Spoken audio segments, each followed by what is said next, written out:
What was that like going to set the first day on Baywatch, or actually your first day you ever were on? I mean, did you get nervous? Like, tell me about what that was like. So the first set I really was ever on was a Mattel Color Racers, the little cars that change color. Okay. And I remember those. Yeah. Okay. Yeah. And I was so prepared. I mean, I loved Hot Wheels. I was obsessed with Hot Wheels already. I'm 6 years old. You know, I've gone on maybe 10 or 15 auditions already. And here's my first one. So for 10 or 15 auditions, I've been telling myself, I'm going to get this. I'm going to get this. I'm going to get this. This is the one. I'm going to get this. And, took a little bit of failure and boom, I get it. So I was so prepared, so dedicated, so astute, so, pragmatic, shaking hands, looking, grown men in the eyes that they hired me for 6 more commercials. I mean, they were like, you're the Mattel kid. Congratulations. Wow. You're the easiest kid to work with we've ever had. And I don't know how I knew to do that, or it's just, it just happened. It just came naturally. It was cool.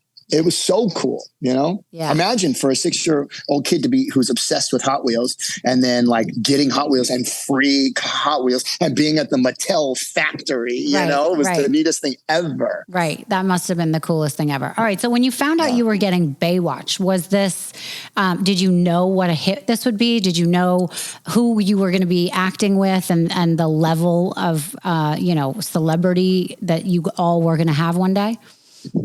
Well, I learned pretty early on, you want to think positively, but you don't want to get your heart set on stuff because it's painful to let down. So if you don't get it right. However, I had been watching Knight Rider in my car seat. I mean, I would get in my car seat and sit in it in front of the TV, before we'd go on rides and stuff. I had a Knight Rider big wheel. Oh my God. So I was already playing Knight Rider as a cowboy. It was Elvis Presley, it was Michael Jackson, it was David Hasselhoff. I mean, if you could blend the 3 coolest people in the world together for me, it was that combo. And of course, Rambo came in a little bit later. So you got like Stallone, a little Stallone, and a little David Hasselhoff, a little MJ, and a little Elvis. Yeah. Those were my idols. And, so I grew up at the beach. I already boogie boarded all the time. I was tan. I literally had sand in my shoes. I had sunstreaks in my hair. And then you go to LA, you got these Burbank kids who are shuttled in from God knows where with their perfect outfits and their stage moms. And they're like all drama trained. And I'm like coming in like this surf kid already with the single mom. Mm-hmm. It was kind of like a match made in heaven for me, but I had no idea it was going to be a smash hit. Of course you want it to be, but it was a really, really, really big deal for me, man. It was, it was 6 auditions, by the way. It was a lot of, oh my gosh, yes, they like me. Oh my gosh, I'm closer. Like Leonardo DiCaprio and I were some of the last picks. No way. Oh my goodness. If not the 2 last picks. I believe Will Horniff, he was in the TV show Lassie. And I believe just after Baywatch, and Leonardo DiCaprio and I so know wait, Andrew time out. You beat out Leonardo DiCaprio for the spot. I did. I bet he's kicking himself now, isn't he? Poor guy. Poor guy. Yeah. What a horrible downhill career. Yeah. Oh my God. Wow. So that must have felt good when you finally got it. It was amazing. Uh-huh. And of course I just got to hang out on the beach all day and do what I love to do, and hang out with Knight Rider. Was, as far as I was concerned, he was going to be my real dad, and I was going to convince him and my mom to get married. And how did that go? It didn't. Right. So, all right. But what was your relationship with a lot of these actors? Did you get close to them? Were they distant because of the age? So I honestly caused kind of a lot of on the set. Yeah.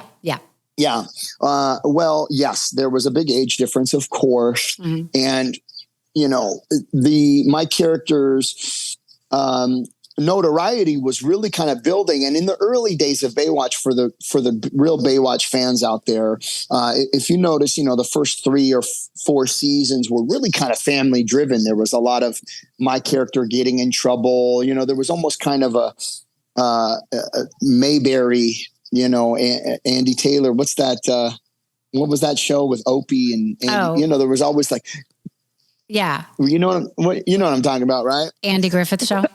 The Andy Griffith Show. It's like dad's not a cop, dad's a lifeguard. And dad goes out to do his job, and son's going to school and getting a little mayhem. And then dad comes home to teach son a lesson. There was kind of a lot of that in the show, which was amazing. So my character got to have cool girlfriends, and they'd bring kids in to do stuff with me, skateboarding in Venice Beach with other kid actors.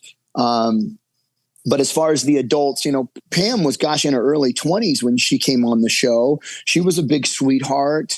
Most everybody took, very kindly and loving and supportive to me. I became friends with everybody. We became somewhat of a dysfunctional family pretty early on. David was, of course, Knight Rider, a millionaire icon that's like, probably annoyed with working with this hyperactive kid that wants him to be his dad all the time. Mm-hmm. So that was an interesting dynamic. But was he kind to you? Did he take you under his wing? Did he teach you how to act at all? Oh yeah. I mean, just watching the guy, and yes, he did take me aside and teach me a lot of life lessons. He was a powerful demonstration of what it looks like to, be kind of a god.